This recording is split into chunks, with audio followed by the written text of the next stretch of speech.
কেন সবুজের মাঝে হাঁটলে মন ভালো হয়? বিজ্ঞান যা বলছে।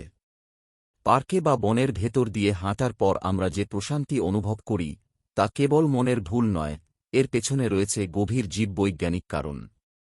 সাম্প্রতিক বিভিন্ন গবেষণায় দেখা গেছে, প্রকৃতির মাঝে সময় কাটালে মানুষের শরীরে লক্ষণীয় পরিবর্তন আসে।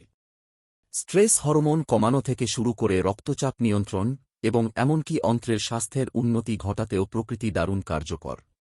বিশেষজ্ঞদের মতে, এই উপকারিতা পেতে আপনাকে ঘণ্টার পর ঘণ্টা ব্যয় করতে হবে না। মাত্র ২০ মিনিট প্রকৃতির মাঝে থাকলেই এর সর্বোচ্চ ইতিবাচক প্রভাব শরীরে দেখা যায়। সপ্তাহে অন্তত ১২০ মিনিট বা ২ ঘণ্টা সবুজের মাঝে কাটালে মানসিক সুস্থতা এবং সুস্বাস্থ্যের সম্ভাবনা অনেক বেড়ে যায়। যুক্তরাজ্যের মতো দেশে এখন চিকিৎসকরা অনেক সময় রোগীকে সুস্থ রাখতে প্রকৃতির সাথে সময় কাটানোর পরামর্শ দিচ্ছেন। কিভাবে কাজ করে প্রকৃতি? প্রকৃতির সান্নিধ্য আমাদের শরীরে প্রধানত ৪টি উপায়ে পরিবর্তন আনে।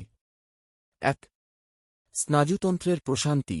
সবুজ গাছ দেখা বা পাখির গান শুনলে আমাদের স্নায়ুতন্ত্র তাৎক্ষণিকভাবে সাড়া দেয়। এতে হৃদস্পন্দন ধীর হয় এবং রক্তচাপ কমে আসে। ২. হরমোনের ভারসাম্য।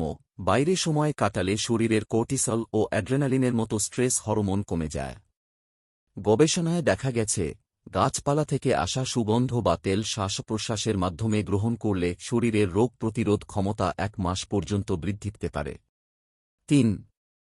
ঘ্রাণের জাদু।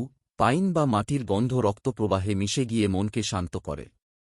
এমনকি ছোট শিশুদের ক্ষেত্রেও এই সুগন্ধিগুলো জাদুর মতো কাজ করে। ৪. উপকারী ব্যাকটেরিয়া। মাটি ও গাছপালায় এমন কিছু উপকারী ব্যাকটেরিয়া থাকে যা আমাদের শরীরের রোগ প্রতিরোধ ক্ষমতা বাড়ায় এবং মেজাজ ফুরফুরে রাখে। প্রকৃতিকে ঘরে আনার উপায়। সবার পক্ষে সবসময় বনে জঙ্গলে যাওয়া সম্ভব নয়।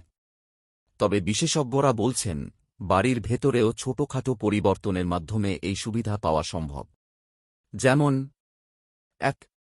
বাড়িতে সাদা বা হলুদ গোলাপ রাখা, যা মস্তিষ্কে প্রশান্তি আনে। ২.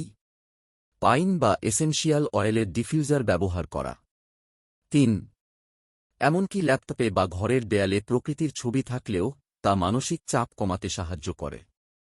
সুস্থ থাকতে দিনের কিছুটা সময় সবুজের সান্নিধ্যে কাটানো এখন বিলাসিতা নয়, বরং শারীরিক ও মানসিক প্রয়োজনে অপরিহার্য।